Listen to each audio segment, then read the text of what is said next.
எது கிடைச்சாலும் விடுறதில்லைங்க. நாங்கள் தெரிஞ்சவங்க கொஞ்சம் விதைகள் தந்தாங்க. அதில் ரொம்ப முக்கியமானது இந்த சிவப்பு அகத்திக்கீரை விதைகள்.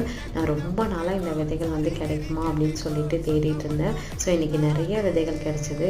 அது எல்லாத்தையுமே வந்துட்டு முளைக்க போட்டுடலான்னு இருக்கோங்க. கொஞ்சமாக கத்திரி விதைகள் கொடுத்துருந்தாங்க. ஆல்ரெடி நம்ம வீட்டில் நிறைய கத்திரி செடி இருந்தாலும் இதையும் வேஸ்ட் பண்ணாமல் ஸோ இதையும் வந்து முளைக்க போட்டுடலான் இருக்கோம். அதுக்கப்புறம் பார்த்திங்கன்னா விதைக்கு பெயிண்ட் அடித்த மாதிரி இருக்குது வந்து கொத்தவரங்காய். அதுக்கப்புறம் பார்த்திங்கன்னா முருங்கை விதை. இது வந்து ஒரு அடிக்கு தான் காய் வைக்கும், ஆனால் வந்து டேஸ்ட்டு சூப்பராக இருக்குங்க. லாஸ்ட்டாக பார்த்திங்கன்னா நாட்டு சோளக்கதிரோட விதைகள். ஸோ இது எல்லாமே வந்துட்டு ஓரளவுக்கு எல்லாமே முளைக்க போட்டுடலான் இருக்கோம்.